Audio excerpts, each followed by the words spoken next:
We're going to be taking a little bit of a ride on this one. It's not just some of your ancient records that are telling you that batteries of extremely strange things. The human body is almost like a biological spacesuit, but the batteries of strange things have occurred on this planet. It's the Enuma Elish right here. It's certainly talking a lot of demonic things from another realm, all the way back to the very beginning. Ah, look at the head on that thing. And not only that, there's been a lot of sacrifice. In fact, child sacrifice. Something about the blood, particularly the blood of the innocent, or the drinking of the blood, goes all the way back to the altars of Baal, Tammuz, Pan, Enkidu. Now, Pan is the little goat god with the horns on his head. You find that strange? I'm sitting here looking at the Enuma Elish. It's almost like a dimensional thing that operates from some other realm right through the mind that they're describing in many instances, like it wants to birth some kind of like a race inside of a race. That's DNA right there. The software of life. What's fascinating is whatever these things are, I've been talking about doing that since the very beginning. All right, I'm going to read to you the text of the Enuma Elish right here, the Enuma Elish. The wisest of the wise, the sage of gods, Bel, that's Baal, was conceived. In Abzu was Marduk, the god Marduk. Marduk born. This right here on the screen, this is Marduk. And Bel, Baal, Beelzebub means Lord. Here's Marduk again. But in the stream of Marduk, this bloodline dropping down from Ham, Cush, Nimrod. Of course, Nimrod had a very wicked son named Mardun. Maybe that's Marduk. But this bloodline right here.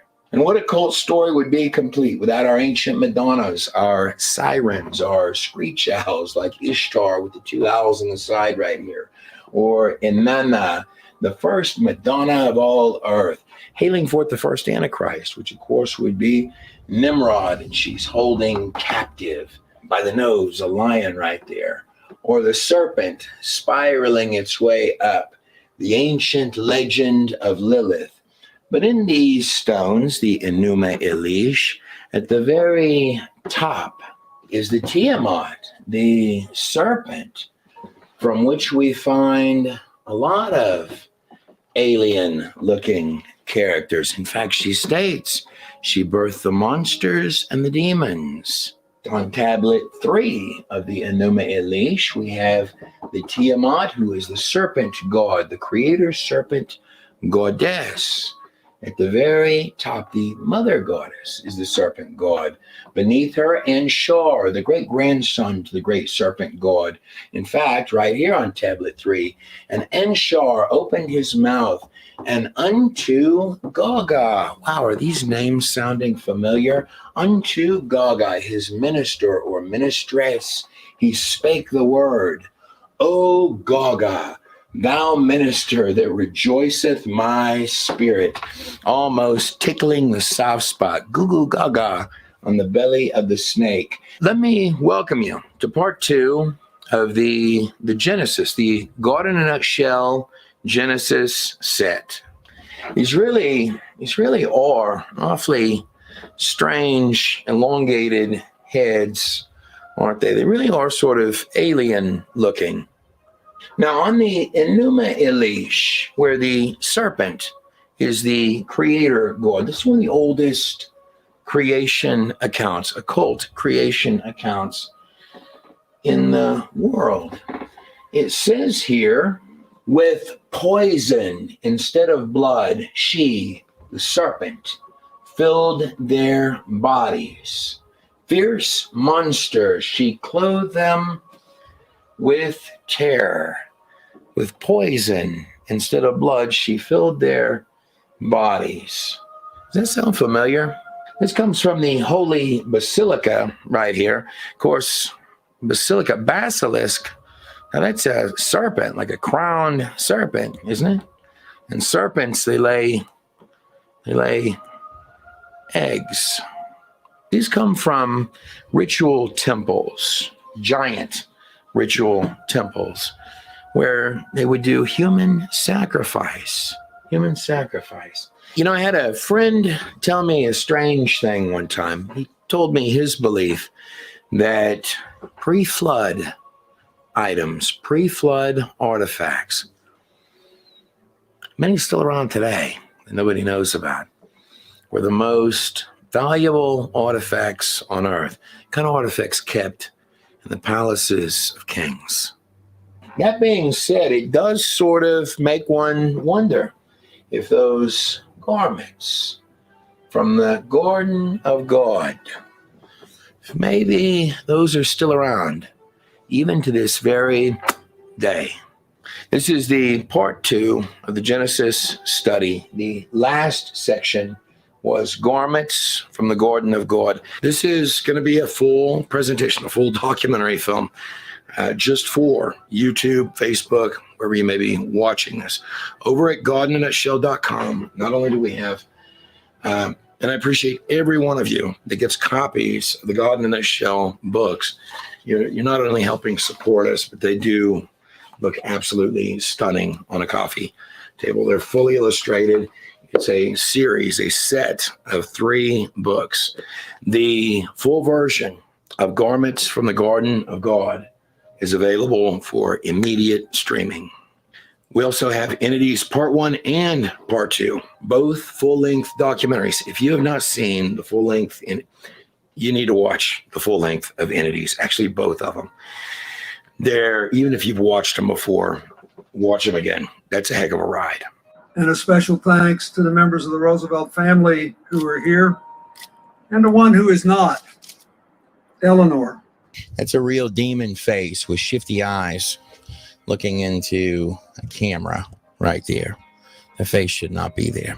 Because as all of you famously learned when I served as president, my wife, now the Secretary of State, was known to commune with Eleanor on a regular basis.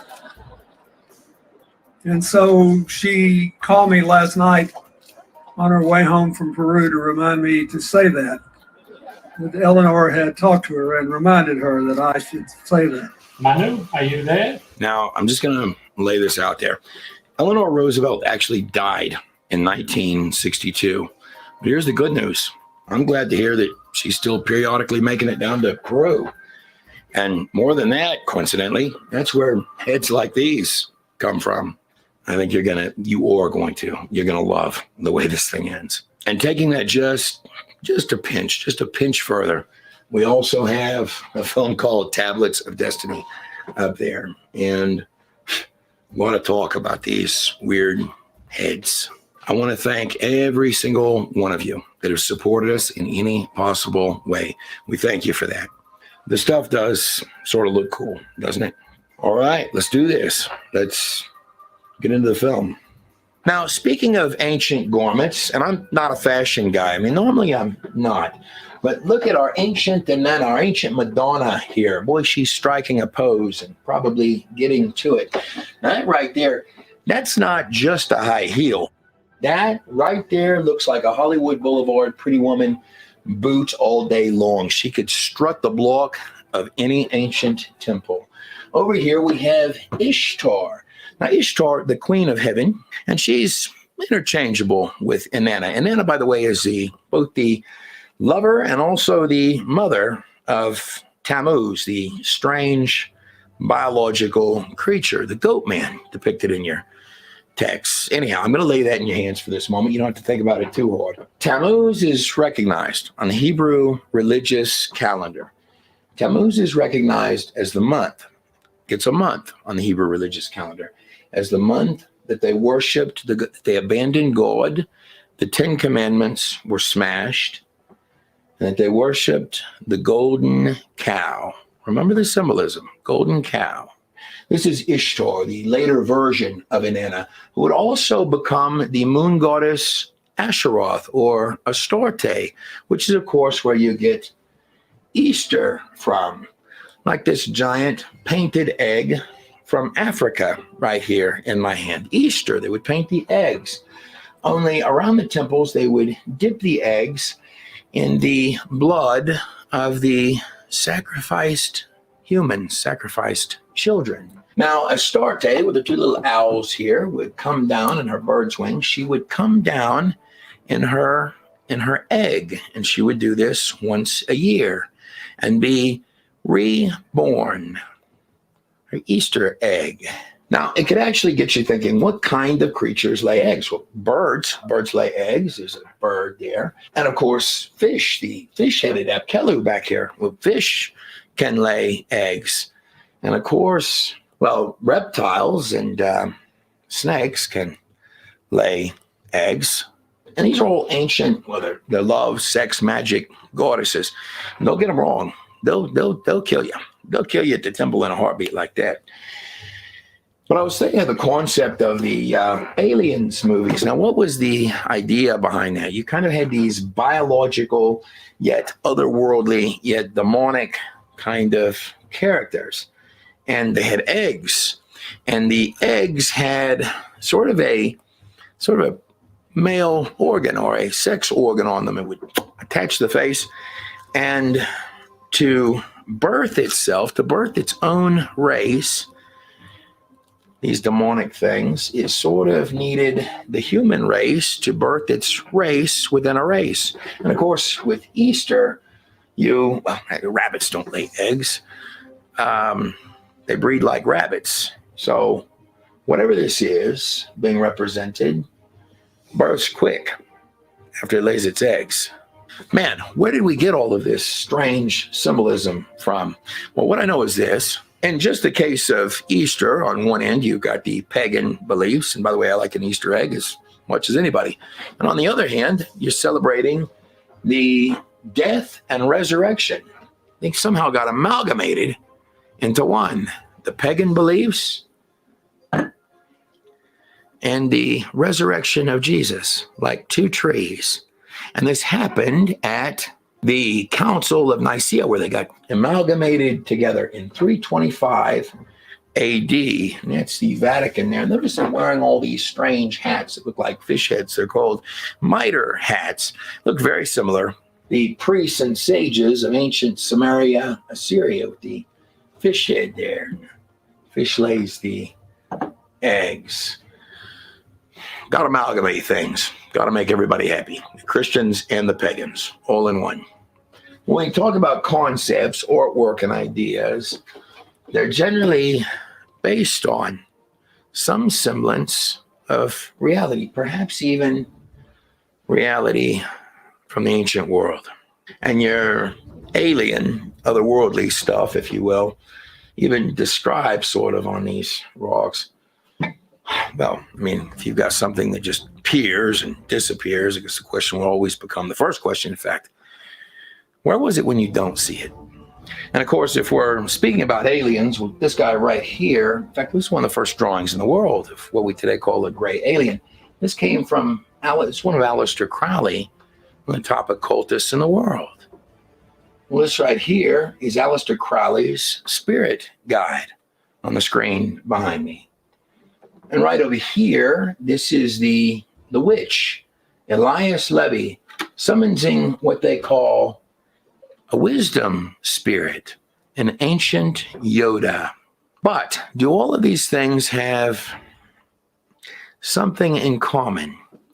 And do they lead us backwards to an ancient serpent, a seed of a serpent? Here's the Greek goddess Nike back here. You know what I noticed about her? Poor girl, she's missing her shoes.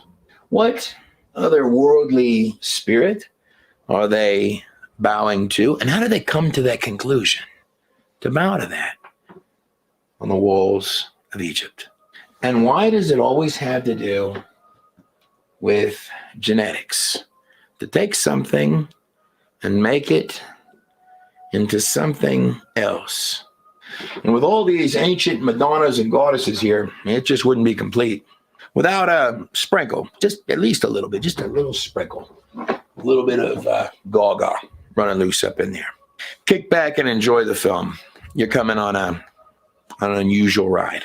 Beneath Anshar is Anu, the sky god, son of Anshar.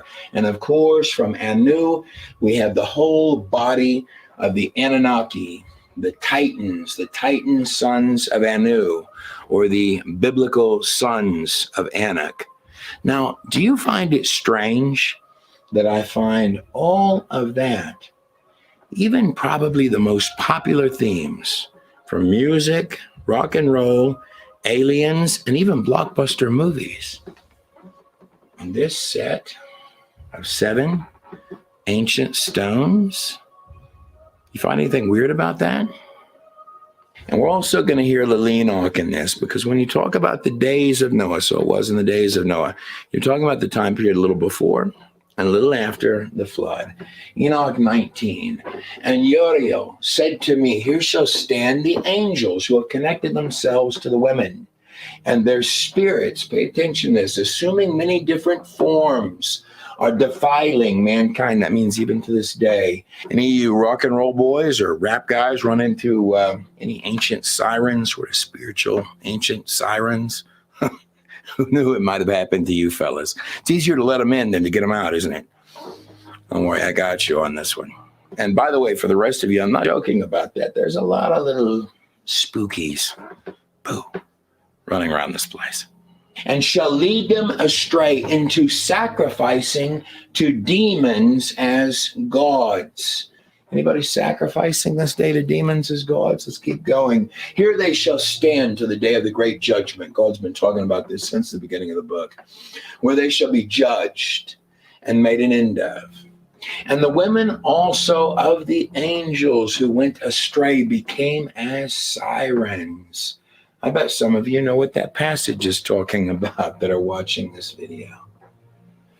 And I, Enoch, alone saw the vision and the end of all things, and no man shall see as I have seen. It's going to be a heck of a film, guys. We'll get there. That spins us right back around through Ham, Cush, Nimrod, and of course the wicked son of Nimrod, Marduk, or Marduk if you like. That's Nimrod down here. That's his wicked son. Was Marduk born? Now, Marduk, seen at the top up here, here's his depiction, how he's commonly seen. This is one of the largest gods in all of Babylon. Now, we'll make it full circle and bring some, perhaps, illumination to characters like Tammuz in our text, where I'd like to draw your attention to, at least for this part of the video. It's right up here in Yashar 11. It states in verse 7, notwithstanding this, Nimrod did not return to the Lord. That's a real common statement about Nimrod. And he continued in wickedness and teaching wickedness to the sons of men. And Marduk, his son, Nimrod's son, was worse than his father. And he continued to add to the abominations of his father. Verse 8.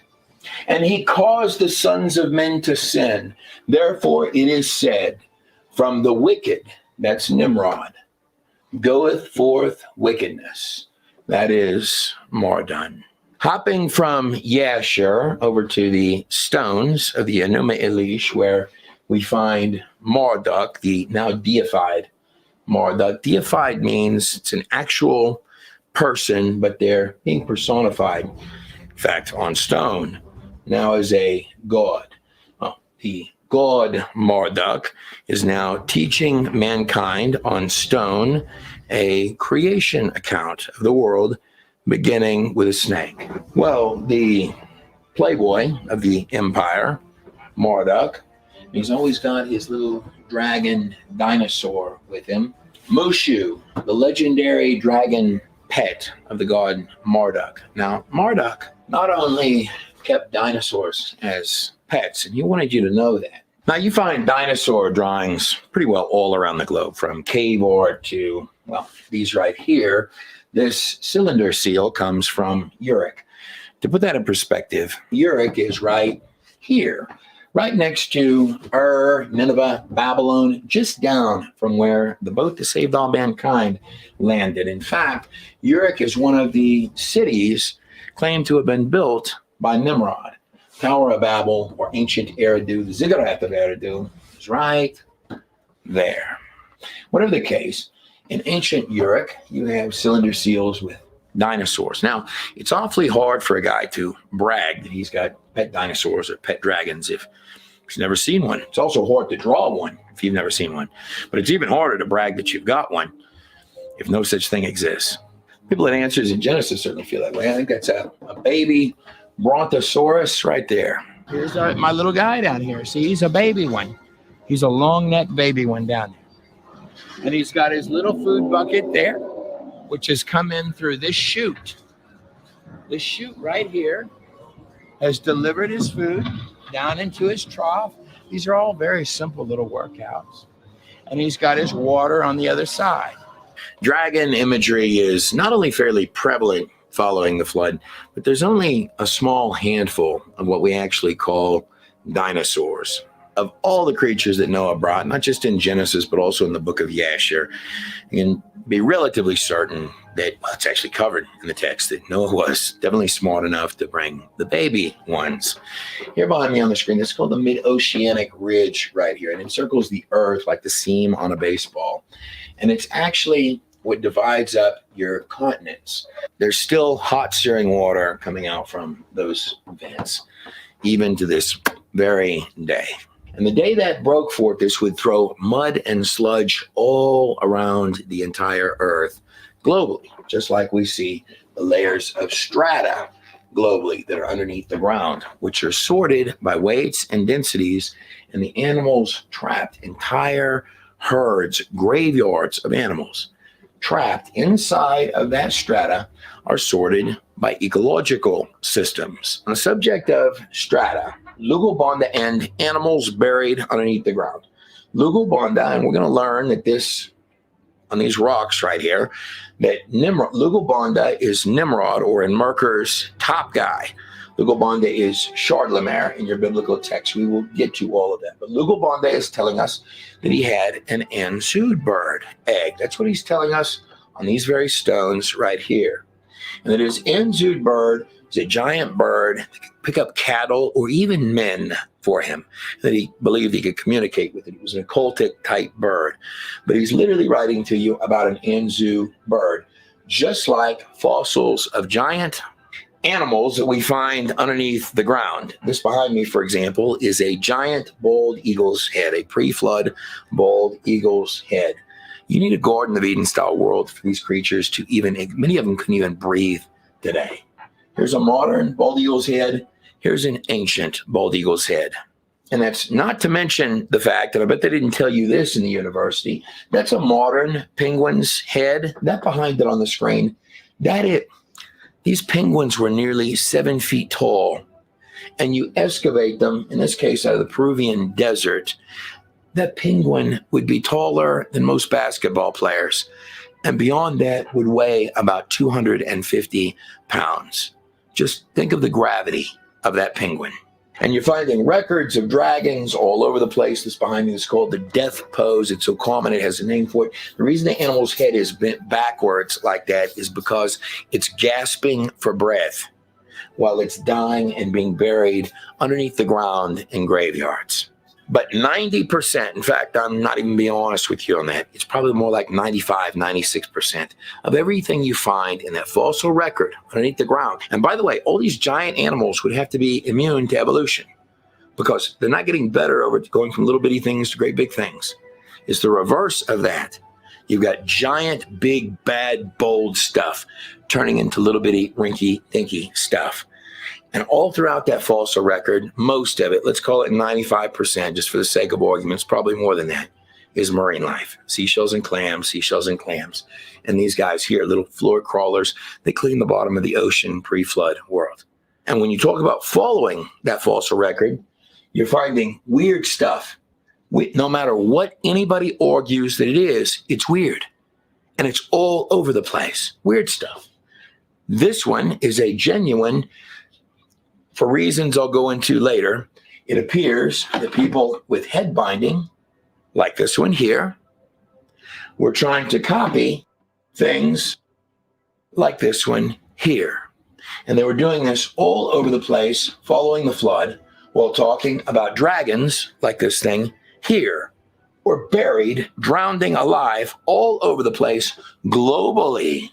But they're definitely telling you about dragons, giant birds, giant animals, and things that can't even exist anymore. So rolling back into our fossil record full of marine life and drowned dragons, today in universities, they often compare the strata underneath the earth to tree rings. I would like to point out to all of the universities in the geological community that this right down underneath the ground, this strata, these aren't tree rings. That's actually dirt. In fact, the word strata means sedimentary rock laid down by water. But no matter the case, Noah was definitely smart enough to take the baby animals. We have no idea how power-packed the genetics was before that flood, but we can see the evidence of what that was before the flood. And animals tend to speciate, which is different than evolve.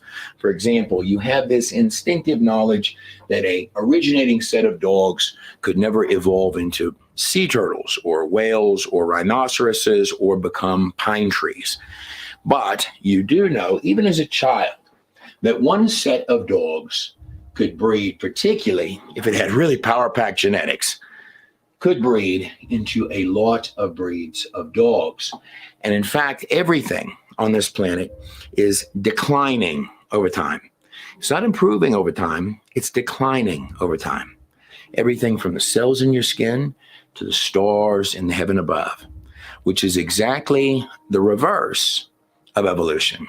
And also, I'd like to just take 1 second to point out that while many in the university communities and the science communities have been awfully critical and insulting to those who believe that this place has any kind of a spiritual origin. And I would argue that many of those universities have mocked not just the Bible, sometimes very vulgarly, as well as most any other ancient text that they didn't like, but have done an enormous disservice to the very conscious and dimensional nature of this place described in those pages, or the absolute butchering of genetics. And the Bible is actually the book of genes and is telling you about complete, not just single strands of DNA, but the requirement of entire body plans for every cell, every organ, every symbiotic system, all coming together to create a biological majesty, literally birthed into this place from scratch and consciously plugged in as if by Wi-Fi. And by the way, what is consciousness? What is a thought, an idea, a continuous live stream that's allowing you to call all of the top shots on the whole biological spacesuit? How does the intangible control the tangible? Those texts are telling you that you are not only living in a subset of a much larger and far more complex reality, but more than that, that you are already seated somewhere else. You are already seated in heavenly places. What does that passage mean? But no matter the case, you are calling the top shots on the whole machine. Now, you don't get to pick it from the start, but you do get to decide what you're going to do with it. In short, you are the ghost in the machine. You're running the whole puppet show of that whole biological spacesuit while they're pitching monkey men. So I would come back to that while some, myself certainly included, have taken those pages very seriously. In fact, on occasions, letter by letter, as it almost reads like a science language in those ancient texts. The universities have viciously mocked. They're smarter they're smarter back there, you see. And they've also pretty well mocked and ridiculed pretty much all of our ancient historical records to the absolute hilt. I do want to remind you clearly, and not in any kind of mean way, that you guys are pitching this. And in no part of me am I upset about it. In fact, the contrary, many of you that are top speakers may find that from God in a Nutshell, we're now sending you birthday cards, greeting cards, Christmas cards. We're actually thankful. And I will never, on any personal level, if you guys come to me, which many of you have, and argue to the hilt that your very strong belief that you come from ancient monkeys breeding, I will never personally argue with you on that. In fact, I might even keep that on the low, fellas. Many of you believe that you come from monkeys breeding at the top of the universities. I'll be very honest with you. I find it very difficult to believe that that's not true. So we thank you, God in the Nutshell, for believing that and continuing to believe that. Please do. But that boat, Noah's Ark, which is actually mesmerizing when you look at the scale of it, that boat is the size of a modern day super tanker. And it's really also designed to just float up and come back down and protect the things on board. And behind me, through all of these cages on the screen back here, is a recreation of the mesmerizing scope of that boat. And up above, these walkways that go here and here and all the way down to the end and all the way to the other end are where they drop in the food that goes all the way into the troughs for this animal, that animal, and every animal going all the way down to the end. And here's the truth about that mammoth boat behind me. The mathematics for it certainly work. In fact, modern engineers call the design of that boat the most optimal for exactly the job that boat would have to do. A special thanks to Answers in Genesis. Their Noah's Ark exhibit is absolutely mesmerizing. A very special thanks also to Israel, which is where some of the footage in this film is from. With me right now, we're in Israel, and I'm on the border of 3 countries. So you've got Syria, you have Lebanon, and you have Israel. These 3 countries come together right at this mountain behind this enormous cave here, Mount Hermon, where the events of Genesis 6 as well as Enoch 6 took place. And that's Pan's cave right there at the base of it, with Pan sitting at the side. Is right at the base of Mount Hermon, seen in the imagery right there, atop which the stela was found, giving honor to the fallen angels that had made entrance right there at the base of that mountain. Right down from our Enoch here, right in the base of that hole where they would do those sacrifices. This is where the elites of the Greeks and the Romans, the aristocrats, would gather in secret or in private in that day to worship. More than worship, there's always something historically in history in all of these empires about the sacrifice. This is the famous Pan's Cave. This was an ancient temple where children were sacrificed. The mouth of this cave behind me, cave almost looks like a devil's mouth back there. Strange, isn't it? Historically speaking, it's what they want to get together and do, isn't it? So, and it's also right there, the base of that mountain, where Jesus pointed at Peter and said, "Get behind me, Satan." Well, it's at the base of Mount Hermon, where Jesus transfigured before the disciples. He was literally firing a shot at darkness and stating, okay, now it's time to begin. Special thanks also for some of this research here about the stela on Mount Hermon goes to my friend, Skywatch TV, Derek Gilbert. And Pan from Pan's Cave, that's Pan right there with his little flute, and he's there to take the children and to deceive them and to enchant them and take them and drown them. Pan is, of course, based on, well, Gilgamesh's friend, Enkidu, seen right here in artwork in an ancient statue This comes from just outside of Pompeii, a city that was destroyed. These were the kind of statues that they found underneath the volcanic ash of a city destroyed by a volcano in 79 AD. And that's Pan right there, ravishing a goat. I guess when Gilgamesh had first met Enkidu, he was ravaging the temple prostitutes, or probably whatever he could get his hands on. Enkidu means Enki created. We're going to learn some more about Enki. But there is, in fact, an altar in there for the children at the base of Mount Hermon, inside of Pan's cave. And ancient Baal, seen right here with the ayin in the center of the word in Hebrew, demanded that they come and they bring their children. That's what Baal demands. So I guess we know the spirit behind that, correct? Jesus said when he was surrounded with children, he said, anyone that would hurt one of these, the little children, it would be better for him in that day if he were never born.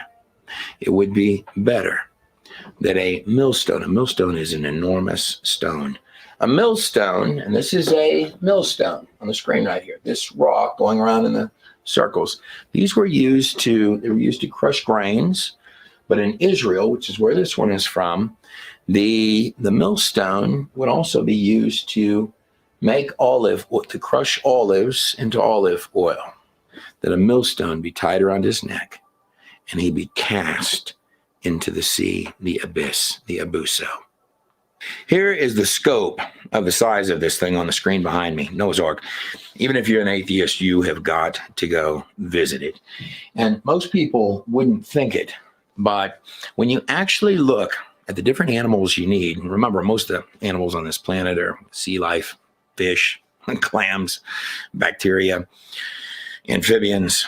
You don't really need a lot of those for the boat. Here's the bottom line, is that when you actually look at what you need on that boat and do the math for it, Noah's Ark is actually way overkill for the job that it needs to do. And that actually plays a role in the story we're going to tell and walk through in this video. So it says that the boat landed on the 17th day of Nisan. That's the same date that Jesus walked out of the tomb. It was on the 17th of Nisan. Calendar dates are very important to God, and also numbers. In fact, he's got an entire book called Numbers. And also symbols. God has symbols, and the occult has symbols. Choose this day who you serve. But Nisan 17, 7 and 1, of course, is 8. That's the number of new beginnings. On Nisan 17th, and that's the date on the Hebrew calendar, that's when the ark, God goes out of his way to tell you that the ark hit ground on Nisan 17. The day they walked through the Red Sea, that the Red Sea parted, and they went through the waters of the Red Sea. They passed through the abyss, or death, to the other side of death. Was on Nisan 17. And the day Jesus came out of the tomb, the new beginning, was also on Nisan 17. And this canal here that you're looking at, I want you to look down this thing. I'm going to walk you along it. This is where the stone was that was rolled away, right through this canal where I'm standing. And as I turn you back around, and you can see this puppy, how it went both ways. And what you would do is you would have Roman seals. So when the large stone, and they found the stone, by the way, but the large rolling stone, when it gets put in place, will block this entrance here. Those three things. I wonder if that's a coincidence. And the stone that goes right here on this pathway, on both sides of it, you can see where the stone is. This is where the stone was that was rolled away. And I'm going to walk you, we're just going to walk inside. We're going to walk right inside this. I'm going to set my camera back down for you. But we're going to walk right inside the tomb of Jesus Christ.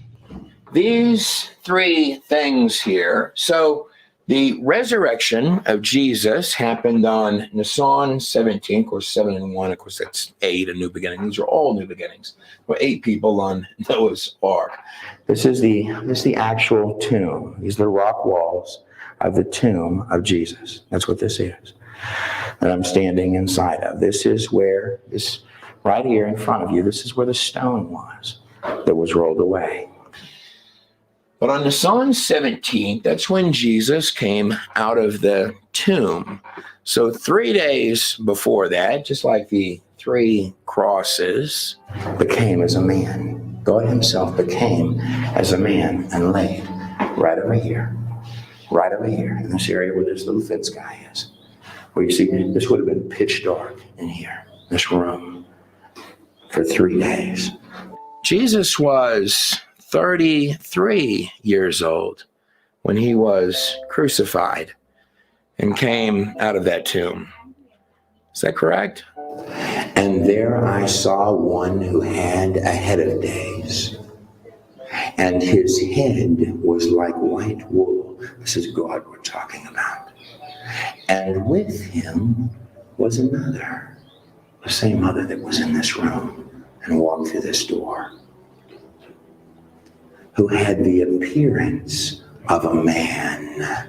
Now, if the day that Jesus came out of that tomb was Nisan 17th on the Hebrew calendar, the Hebrew religious calendar, well then Nisan 14th would be 3 days before that, the Passover, as if a symbol, a foreshadowing. For nearly 1,500 years, they did Passover before the crucifixion of Jesus. And his face was full of grace, like one of the holy angels.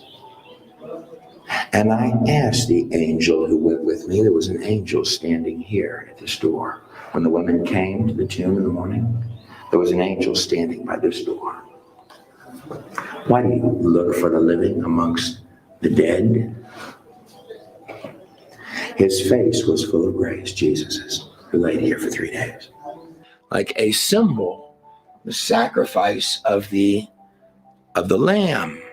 But that practice of the Passover, the sacrifice of the Passover lamb, well, that began in ancient Egypt. Well, the first Hebrew Passover, well, that was the last plague that happened in Egypt. Had the Passover gets its name from the angel of death. On that particular night, that Passover was going to pass over the houses of the Hebrews. So they had to sacrifice the Passover lamb and put the blood on their doorposts. Those that had put the blood of the lamb as the covering, the angel of death would pass over them. But the first thing that happened in that Exodus account is Moses and Aaron went in before Pharaoh, and the staffs, he threw down his staff, and it turned into a snake, like a symbolic message to the serpent, the Nakash. Now, speaking of threes, if we skip all the way backwards to the garden in Genesis 3, first place our serpent appears, and also where we get 3 curses. One put on the serpent, the Nakash, the shining one. The second on Adam and Eve, particularly on Adam.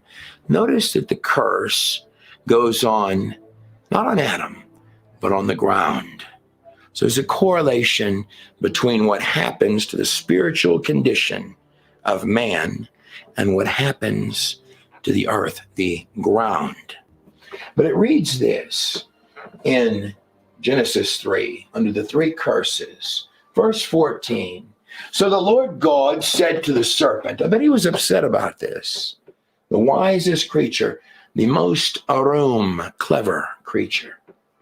What does that mean? Cursed are you above all livestock and wild animals. You are to crawl on your belly, and you will eat the dust all the days of your life. And I will put enmity between you and the woman, between the serpent and the woman. One of the teachings of ancient Sumerian kings was that secret knowledge from the gods, and they were called the me, almost a prideful thing, the me's. And one of the me's is, well, not only witchcraft, magic, power, lies for deceit, falsehoods, pretending, acting, fear, terror, and lying all throughout government, but one of the large ones was enmity. This is one of the secret teachings of their gods, how you get ahead. You think about me. And this is actually a real thing, the me, the holy me, or the holy me's. I guess you could also pronounce it the me's or the mess, so it could be the holy mess. And I will put enmity between you, the serpent, and the woman, between your offspring. What does that mean? Your offspring, the serpent's offspring, perhaps in a physical and spiritual sense, and wants both, right? Between your offspring and hers, he, the offspring of the woman, will crush your head, and you, the serpent, will strike his heel. So we're almost looking at, just like in that garden with the two trees, two paths, and one of them has a whole lot of me's. The secret knowledge at its core is all about me. Or one tree with a snake, but a snake that looks good to the eyes, got some Hollywood glitter on it. Appears to be good to make one wise. They thought they were wise, but they became as fools. Do you remember that? And the last one, ye shall become as gods. You are the gods. So on one hand, bear no expense. You can sacrifice your own subjects for your own me's. On the other hand, is a God that would lay down his life for his friends. You know, Abraham was a pretty dusty sheep herder. But that dusty old sheep herder was called a friend of God. It says about Abraham, he trusted God, and it was accounted unto him as righteousness. And I asked the angel who went with me and showed me these hidden things concerning this one, this Son of Man, who he was, whence he was, and why he accompanied the head, the Ancient of Days. You know, it really is a lot of symbols. Genesis 3 and beyond. You know, in a larger scope, it's almost like you're living in a test. Two trees, two paths. If you really think about it, it's almost like a virus in a computer program, something operating from some other dimension, like phishing, like it sends out a bunch of emails that come right into the mind, bombards you with them in your spam box, your mental spam box. And then it just focuses on and knows which ones that hook you. And then it only sends those out. And by this mechanism, has control. So what is the serpent in the tree from tablet 3 telling us and his goat friends? Though the planets are creations of God, the empires of earth, beginning out there in ancient Samaria, in fact, where the Tower of Babel actually took its rise, following the flood. The empires of earth began worshiping them, the planets, as their demon gods. They worship the creation, not the creator. And in fact, all of the golden age of gods and all of these tangled mythologies that we're going to try and untangle and unveil for you here are really the occult, beginning with the serpent. repackaging itself larger and larger and larger in every empire leading to this present day. Now, speaking of Romans, and they're the last of your 6 major empires. You've had 6 major empires since the flood. The Assyrians packaged in with the Sumerians, that's what they both are. The Egyptians, the Babylonians, the Persians, the Greeks, and then finally the Romans, which ultimately all of your major empires at the death of Jesus Christ would turn into massive religions. In fact, the Romans would become the Roman Catholic Church. But I find it only appropriate to begin with what Paul himself wrote to the Romans, who heavily held all of these beliefs that had become so emphasized over time that it started all the way back with a little seed of a snake in ancient Samaria that would become Babylon. Verse 21 of Romans 1, for although they knew God, and we're going to find that even in these ancient documents, that the people that authored these, they knew God, but they flipped the truth upside down. For although they knew God, they neither glorified him as God nor gave thanks to him, but their thinking became futile and their foolish hearts were darkened. Although they claimed to be wise, they became fools. They exchanged the truth of God for a lie.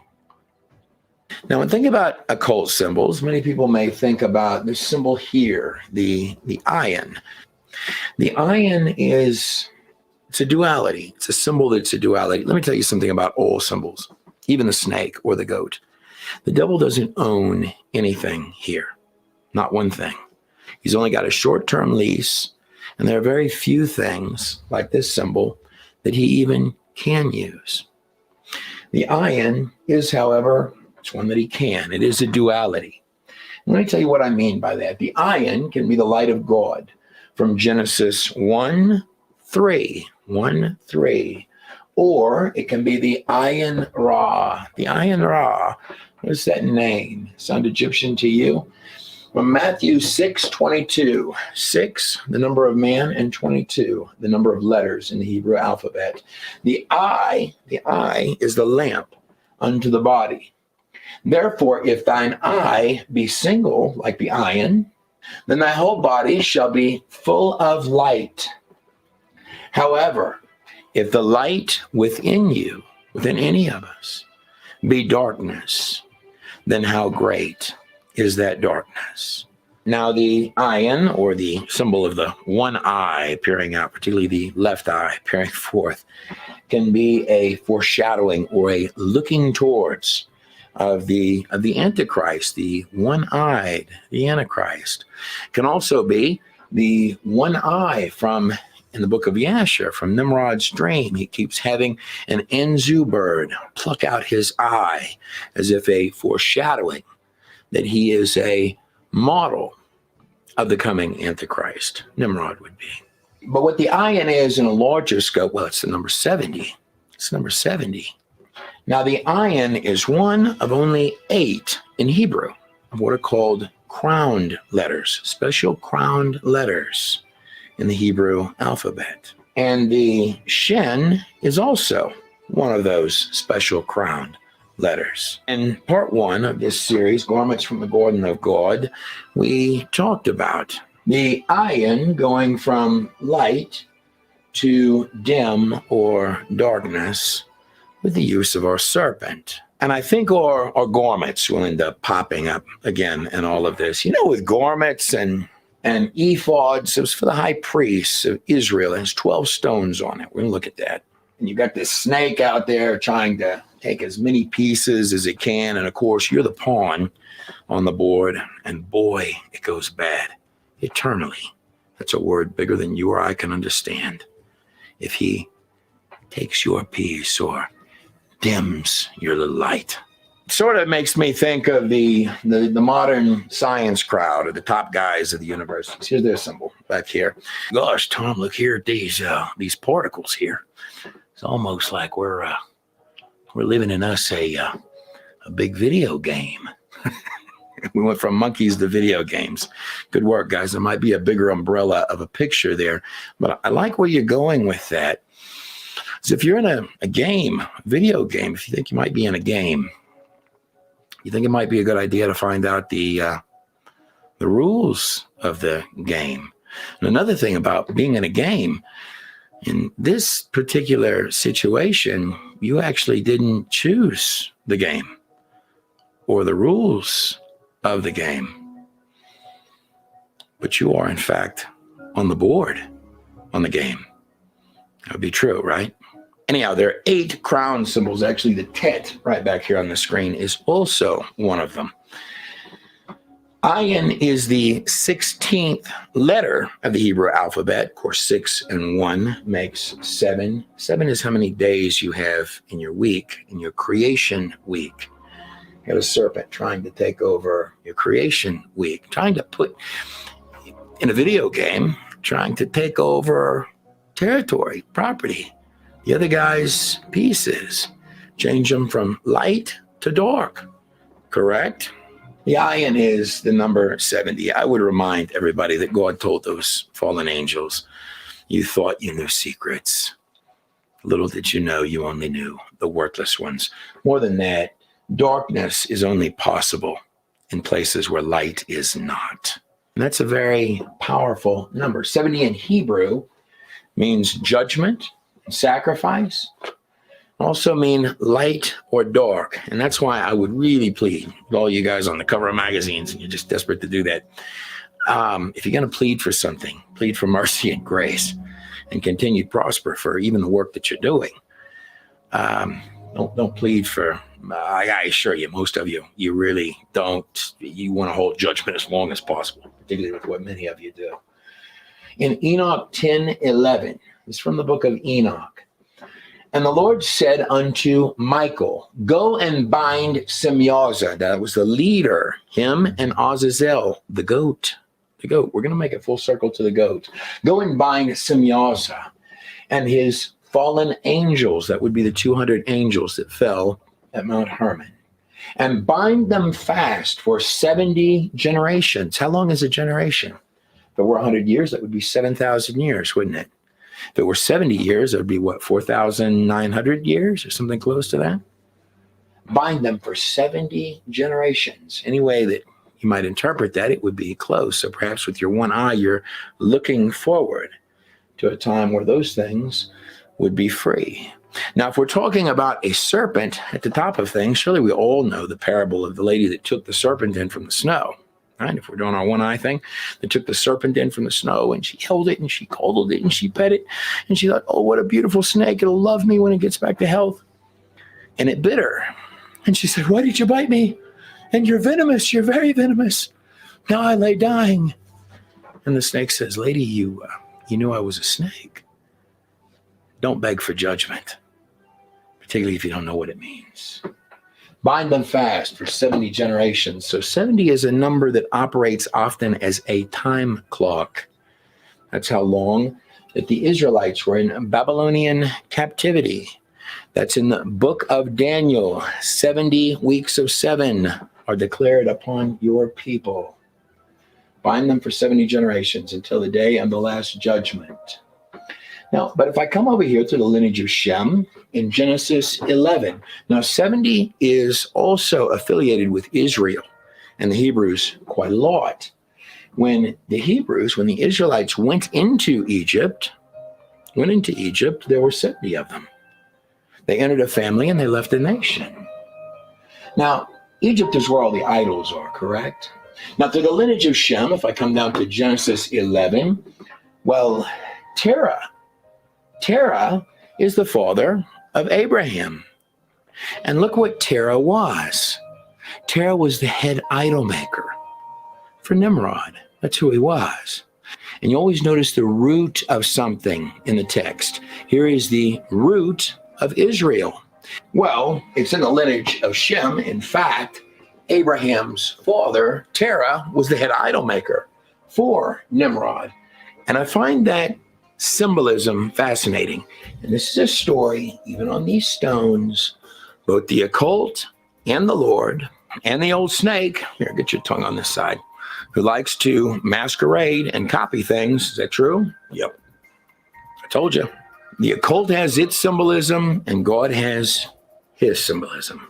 But just like Abraham's father was actually the head idol maker for Nimrod, the largest wicked empire on earth, in your biblical text, Israel, that would come through this lineage, is in fact called Babylon more often than Babylon, the literal, actual Babylon, where Marduk was and worshipped, was called Babylon. Now, if we're dealing with a serpent, which indeed we are, a Tiamat, taking its shape or her shape in this modern age, even with its ministers like Gaga, well, then she should have her temples and be doing everything she can, that the mother goddess serpent can, to taint the places of righteousness. Here behind me, of course, is the Vatican Cathedral.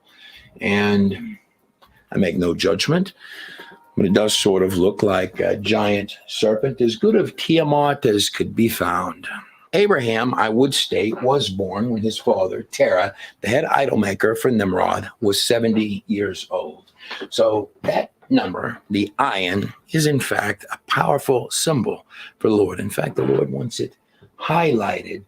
But I would ask this, even of the Catholic Church. You know, when Abraham, in the book of Yasher, he had to make a very heavy choice. God said, Abraham trusted God, and it was accounted unto him as righteousness. He had to make a choice, just like the two trees, light and dark. And Nimrod had him pulled in to his inner lair with all of his dark priests and his witchy people. And Abram was thrown to the floor. And his father, Terah, the weasel, his father, Terah, was a embarrassment of a man, is what he was. And Nimrod had Abram brought before him. And he said, so I hear you've destroyed the idols, your father's idols, all of the idols, the grand idols of the gods of Babylon. And then you tell this story to me. Do you not understand the power? Look around you, Abram.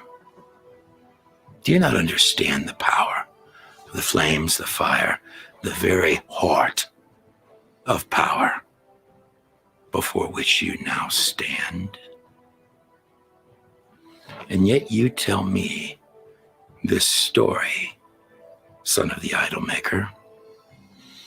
How foolish do you think I am? Is what Nimrod asked Abraham.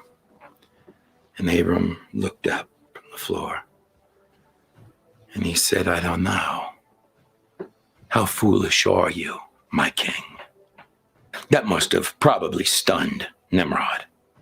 And Abram looked over at him and he said, you tell me what I've just told you is foolish.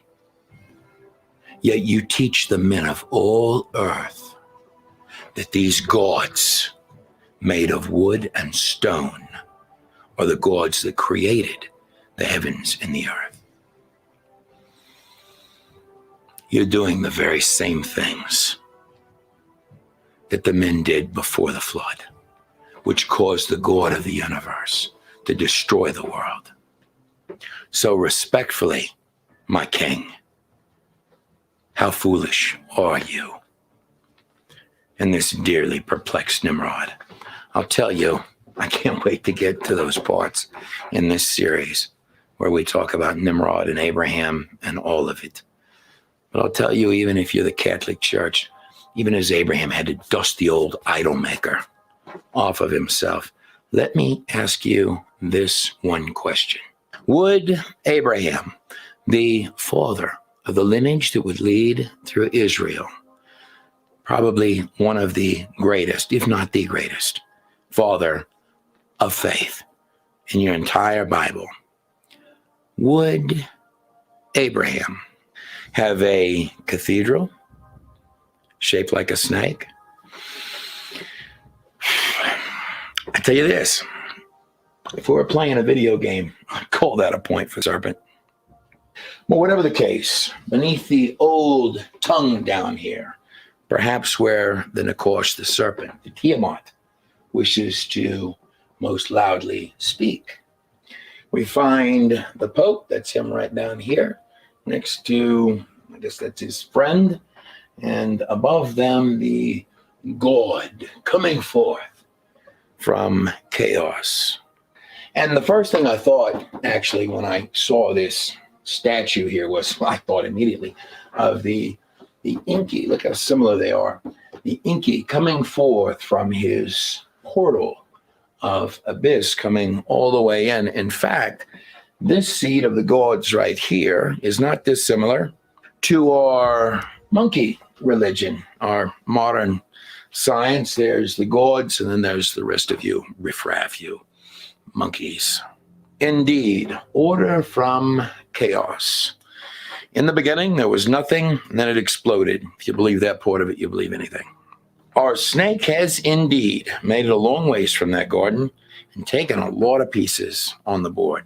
This comes from the first tablet, one of the 7 little tablets of the Enuma Elish. When in the height of heavens was not named, and the earth beneath did not yet bear a name, and the primeval Abzu, that means the abyss. Abzu means abyss. What they're stating is order arose from chaos. Let me continue. The abyss begat them, the heavens and the earth. Abyss begat heavens and the earth. And chaos, Tiamat. Tiamat is the serpent. So this story on these stones begins with the snake. And Tiamat was the mother goddess of them both. This is the Sumerians' history of the world on the most, doesn't just talk about the flood, but on their most prized documents. The god to them, on top of the gods, is the snake. Tiamat is the mother goddess. She created the heavens and the earth from chaos. She then creates the gods, the serpent gods and the demons, her sons. Now in Genesis 3, we have our snake, our Nakosh. And the word Nakosh is actually in 3 parts. As a noun, it means serpent. That's why it's translated as snake. As a verb, it means to be divine. And as an adjective, it means the shining one. So this is a luminous, serpentine, shining serpent. An angelic being, wise, yet evil. Tiamat, the snake, spawned monster serpent, sharp of tooth and merciless of fang. With poison instead of blood, she filled their bodies. Fierce monster vipers, she clothed them with terror. With splendor, she has joy doing this. With splendor, she, the snake, decked them. She made them lofty of stature. They were giant. She set up the vipers and the dragons and the monsters. Now, in Genesis 3, we start with a choice between 2 trees in the garden. On one hand, the tree of life, and on the other hand, the tree of the knowledge of good and evil. But I would argue that this isn't a story about right or left. This is a story about up or down. Paul writes to the Corinthians that even the devil himself, that old snake, masquerades as an angel of light. Is that true? Do you masquerade? You like wearing masks, pretending things you're not? You masquerade as an angel of light? Yes. Told you. So this on the screen behind me is the Church of the Nativity in Bethlehem in Israel. And it's kept up by the Catholics, by the Catholic Church. And I can tell you, we got family members that are Catholic, and they're honestly some of the nicest people on it, some of the most generous as well. But the Catholic Church, I will state this, that I've been very appreciative of the fact that they have tried to keep artifacts that go all the way back to the time of Jesus. In this case, probable spot of the birth of Jesus, where 3 sets of wise men, 3 gold, frankincense, and myrrh were the 3 gifts that they brought for Jesus. And they were following a star. Well, it's a strange star. But the truth is, and generally in places of power, In all people, you're going to find paganism, even at people's best, and it generally starts with the very thing that God says he actually hates most, pride, the me's, the secret knowledge from the gods. Now, what I found funny about the me's, the me's, is, well, the me's largely come off of Inky and the World Order. Now, a lot of people throw around this term. I guess it would be Inky and the New World Order, but so just realize the gravity of that. That's an actual tablet, Inky's New World Order, going all the way back to the days of the Sumerians and Nimrod. He's actually done it at least 1, 2, 3, 4, 5, 6 times. So I guess he's had a little bit of practice at this. A lot of people throw this term New World Order around. I don't think that's an appropriate term. If anything, it's the Old World Order, and I don't even know if you could state that. This isn't Inky's first rodeo. Actually, Inky's argument for you to do every single thing that somehow seems a little bit off with your heart, his argument for doing that is always pretty much the same, almost like a computer virus would do. It's attractive to the eyes. It's good to make you wise, man. And you don't need God. You already are a God. Inky's sort of, he's been doing this a long time. And his me's include that the common man, that would be you and me, we're basically grunts in the documents, are going to be taught blacksmith, leatherworking, brickworking. Get down there. Build it, you monkeys. Move those rocks quicker. Fan me more. Sitting on top of the temple, it's almost like Inky views mankind, even the pharaohs that he puts in charge, or the grand kings of Babylon. He views them like network resources, right? You got to pay them a little bit for a while, but spiritually bankrupt them and turn everybody else into slaves. That's Inky's formula. But these were all, I assure you, all of them, Ham, Cush, Nimrod, and Mardon. They were all me people. Now, speaking of two paths or two trees, now, whereas we're going to be following two lineages, and it's the one that comes through Ham, through Cush, through Nimrod, that's going to ultimately lead to Marduk, who's the main character in our Enuma Elish.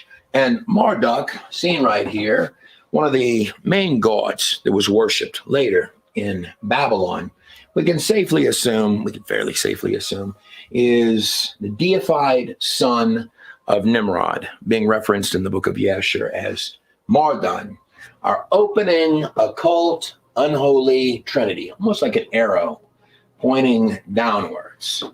Marduk is, in the occult, the planet Jupiter, with the big eye on the planet Jupiter right there. In fact, in the Sumerian Mul-Apin 1, it states one big wandering star. The planets were wandering stars in the ancient world. One big wandering star is Marduk. There he is, the planet Jupiter. Nibiru, this is Nibiru popping up in the text. Nibiru, so Nibiru is Jupiter in the ancient text, at least the Sumerians. The wandering star Jupiter. That's one of many examples. So in your ancient past is not just, in my view, it's not just people making stuff up. A lot of it is ancestor worship. And they would deify their ancestors. They would worship, pray to, and deify their ancestors. But even so, we're really not talking as much about bloodlines as we are talking about two different spiritual paths. In fact, if we were to take the lineage of Shem, the son that Noah put the highest crown of blessing on, the symbol of the, as I come down through the 22 letters of this is pre-Canaanite Hebrew behind me, all the way down to the 21st, the second to the last letter of the Hebrew alphabet. Symbol of the Shin right there, the hidden name for God. And the Shin looks like a crown of a king because it is a crown of a king. It also represents the consuming fire, the teeth of God himself. It is the number 300, just like three parts to God, three parts to the masqueraders, the lineage down here from Ham, Cush, going through Nimrod, three parts to the mask-wearing guys, behind which is the luminous serpent that comes in different forms. But three sons of Noah, all with their strengths and weaknesses. But the symbol of the Shen the crown of a king right there, 300, is the letter that starts the name Shem. In Hebrew, we read from right to left. The Shen and the Mem makes the word Shem. The Shem means name, but more precisely, the hidden name for God. So not only do we have the start of the crown for the king, the hidden name of God, but we also have the Mem, which is symbolized, and by the way, I've combined modern Hebrew with ancient Hebrew in this particular spelling of the word Shem. The Mem from pre-Canaanite Hebrew represents the waters, almost like we're looking at the flood right there. Just like it rained 40 days and 40 nights, the Mem is the number 40.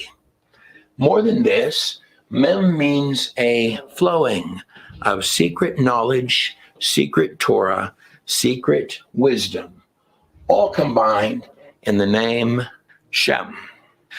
Jesus actually talked when he was talking to the Pharisees. Not only was he bedazzling their minds, but he was largely talking in parables. He was giving them smaller examples of larger scale things, often things from another place.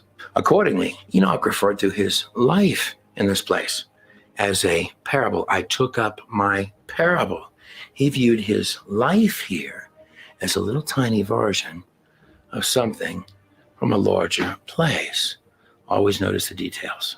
But dealing with our 22-letter alphabet, as I come down to my letter of the Shin, the crown of a king, or the hidden name for God, well, the very next letter, or the last letter right here as I move from the Shin. Now watch my hands. I've got nothing up my sleeves. Speaking of Jesus, the letter right after that crown of a king, well, gee, George, is that a cross? And that last letter means sign or mark.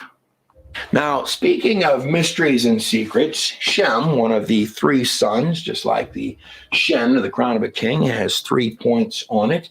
Moving through those three sons, through the Mem, or the flood, which reigned for 40 days and 40 nights, just as Jesus, before his ministry began, fasted for 40 days and 40 nights. Well, 40, the Mem wiggles us through our Exodus story, where the Hebrews, the Israelites, when they were in Egypt, they were actually up here in the land of Goshen, also called Avoris. They would take a 3-day journey. Now, they came from the lineage of Shem, the crown of the king, taking their 3-day journey through the Red Sea, or I guess the waters of the Mem, and ultimately make it from Avoris through this crossing point at the Red Sea, which point they would enter the wilderness, where they, of course, were for 40 years. Now, many say that God doesn't use numbers in mathematics, but yet this crossing right here takes us directly into the book of Numbers. In fact, Numbers 2, we read about this camp in the wilderness, at the heart of which would be the tabernacle, where the fire of God would not only come down from Mount Sinai, but in the heart of the Levite priests, the heart of the tabernacle. God had very specific instructions. Almost looks like you're reading data when you read those pages in Numbers. Very specific instructions on how he wanted the Israelite, the Hebrew camp, structured. So if we take that nearly dimensional seeming data and begin to draw out what that camp actually looked like, it begins to make the shape of a giant cross with the tribes. Why God wanted them numbered is so you would know the links, with the tribe of Judah down there at the bottom of that cross. And mind you, the instructions God gave on this camp are actually quite tedious. So the camps can only be so wide, and each tribe of Israel is to go in certain spots. So it can only be so wide, and it can only go, for example, due north, due south, and be so wide. So it can go really long, but it can only be so wide. And that's how you know when you begin drawing this thing out, this camp, the exact dimensions given to you of this camp. I mean, if you just read it as text, it's going to come off as a tedious, difficult read. But the moment you start, no detail in the Bible is trite. Whether it be the weight of a board on the boat, the length of the boat, or the exact instructions of the Hebrew camp. Bottom line, this was a moving cross on the desert floor, with the mathematics or the numbers of each of the 12 tribes. And at the very heart of that cross were the priests, the Levite priests. Now, does that camp look an awful lot like the symbol of the Tov, meaning sign or mark? The camp of Israel was, in fact, it's a giant moving cross, which means sign or mark. That's what it was on the wilderness floor. And in the heart of the camp, that's where the tabernacle was. That's where the fire of God would come down, would be there in the heart of the camp, where the Levite priests were. Now, the Israelites, and I find this fascinating, when they saw clouds, just like when you see clouds, you might see clouds in your life, they were not to move. It was only when they saw fire, that they knew now it's time to go. And the high priest, beginning with Aaron, would wear the high priest ephod. This is the ephod over here. Actually, the ephod is an entire set of garments that the high priest would wear. Now, these are not the garments from the garden, passed down through Adam and Eve and through Noah and stolen by Ham. But what they are is they are representative of a priestly covering.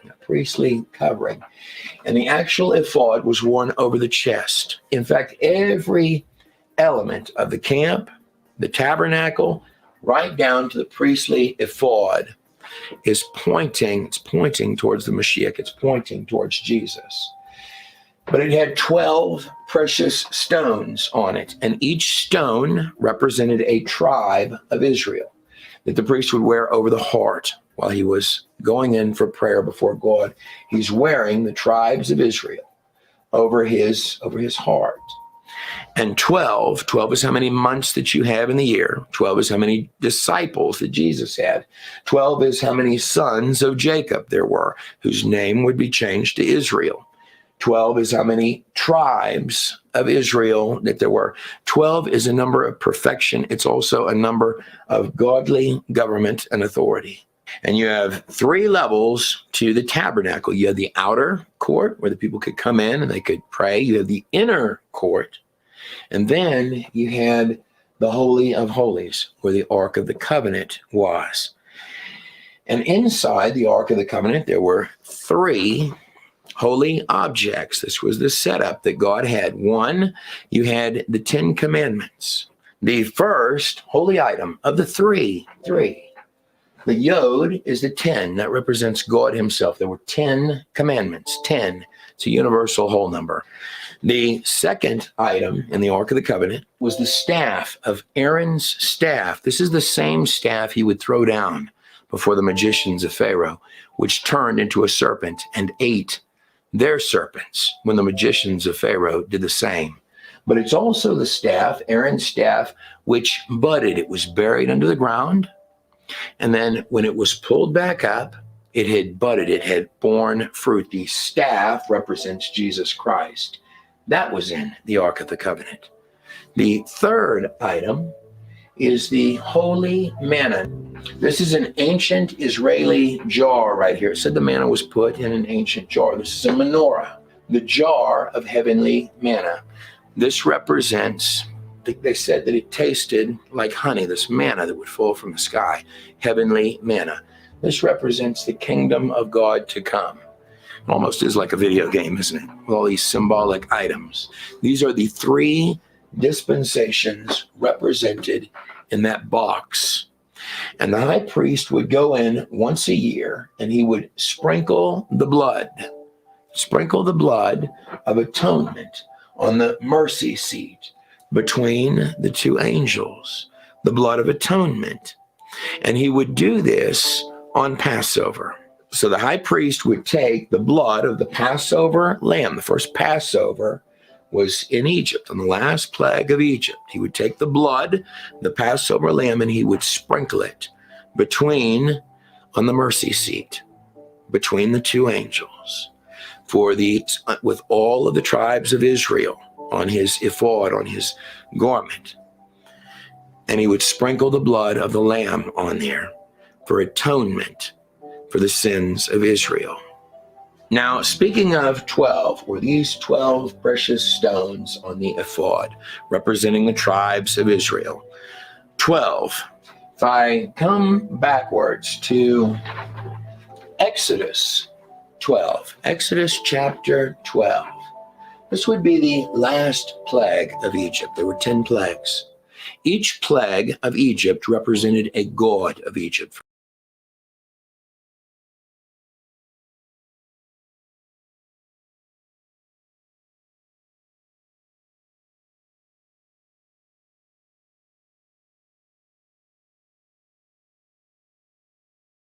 The frogs are the god Happy from Egypt. That's actually where you get the word happy. But all of the plagues represented a god of Egypt, all 10 of them, beginning with the snake, beginning with a message to the snake. But the last god of Egypt, see, Pharaoh means God King, So Pharaoh is the last god of Egypt. So the first god being talked to is the serpent, message to the serpent. But the last god would be Pharaoh, God King of all earth, and the firstborn son of Pharaoh. The next God King, the son of God to Egypt. And it's always the firstborn son who gets the blessing, the kingship. That's the next God King of Egypt. That is the Son of God in Egypt. And it states this, beginning in passage 5, the number of grace. The Lord said to Moses and Aaron, this month, the month of Nisan, was Nisan 17th, if you remember, that the ark landed, that the Red Sea parted, and that Jesus came out of the tomb after 3 days. So the first Passover is, this month, that's Nisan 14th. This month will be the very first month of the year for you. Tell Israel, each man must take a lamb, the Passover lamb, like they would sprinkle on the Ark of the Covenant for the atonement of sins. Take care of it until the 14th day of the month. Nisan 14. That's 3 days before the tomb opened. Nisan 17, 3 days. Take care of it, the lamb, the Passover lamb, until the 14th day of this month. Passage 6, the number of men. At dusk, all of the people of Israel must slaughter their Passover lamb. And they must take some of the blood and put it on the sides and tops of their door frames and houses. Wait a second, what's the next word? It shall be a sign. A sign. Sign. Well, the Tav, the last letter of the Hebrew alphabet, is the only letter that means mark or sign. It shall be a sign. I assure you they were following this to the letter. But those Passover lambs on that night they were painting in the lamb's blood crosses on their doorposts. It is the Lord's Passover. Wait a second, and this is exactly 3 days before they would be at the Red Sea and the waters would open and the Israelites would pass through death with the Pharaoh's army right on their tail. Now, at the beginning of the Exodus account, when Pharaoh is laughing, I'm listening. You have audience with Pharaoh, God King of all earth. So tell me, Moses and Aaron, what does the God of the slaves have to say to Pharaoh? And even from the beginning of the story, wasn't Moses stating we're to take a 3-day journey and then there's going to be a very large sacrifice? And Pharaoh laughs at them in the very heart of his dark lair and says, so tell me, speakers for the slaves, the God of the slaves, what does your God, tell me, entertain me, what does your God intend to sacrifice after this 3-day journey? And Moses replied, and he was honest, I don't know, Pharaoh. He only said that he would provide the sacrifice. Pharaoh must have remembered those words when he stood right here after 3 days and the waters were opened, saying, come on, Pharaoh, come on in. And oh, I assure you, Pharaoh, he remembered when he stood right there. He was too far in to turn back. And the whole time when Moses repeatedly in the Exodus account is stating, we are going to take a 3-day journey.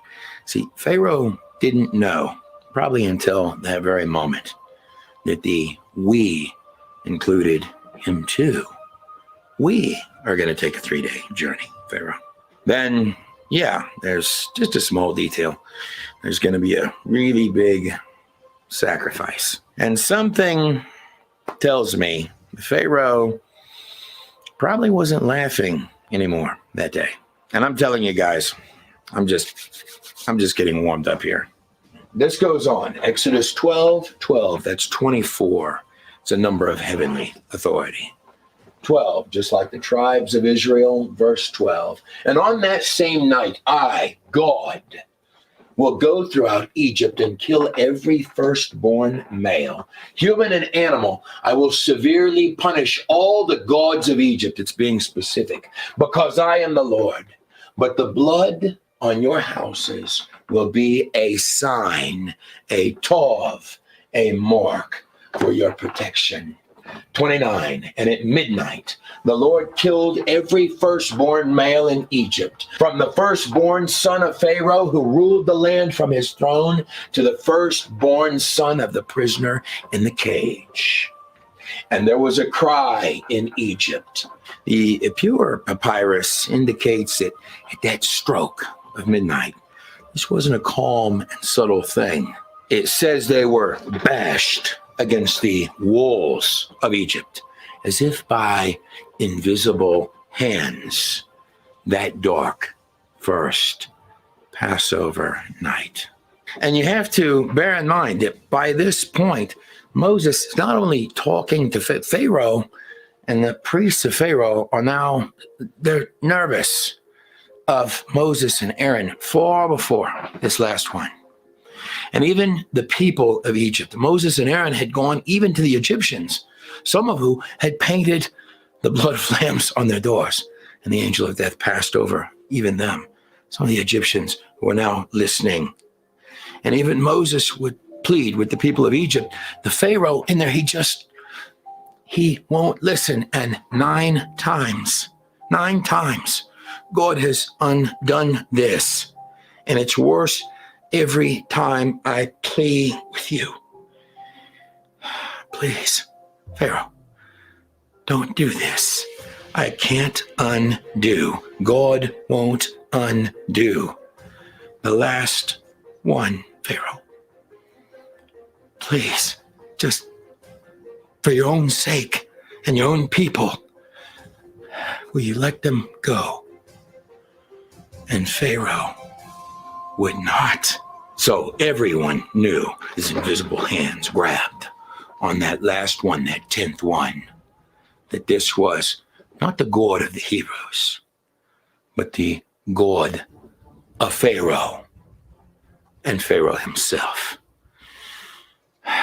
If you won't listen, maybe you'll feel. This was Pharaoh that did this to his own people, and everybody knew it at that point. So when Pharaoh comes in and says, this is the only plague that did not get undone. 10 is the number of completion. 10, 9 times. Pharaoh, please, Moses, would you go undo the frogs and the flies and the this and the that? And Moses had pleaded with him, don't, just let them do it. Just let them go, Pharaoh. Pharaoh's heart kept being hardened. And every time God would undo it until that last one, till the very last one. And with his dead firstborn son in his hands, Pharaoh's, the next God king, the literal son of God to Egypt in his hands. Pharaoh says on that Nisan 14th, the same day that Jesus would be crucified on the cross, would you raise my son from the dead? And Moses says, goodbye, Pharaoh. There would be no son of God raised that Passover. And in 3 days from that Passover, Pharaoh would be standing there on the edge of the Red Sea, watching the Hebrews dance and sing with all the gold of Egypt their way to the other side, while the waters, as if taunting Pharaoh, stood parted and said, bring your army and come on in.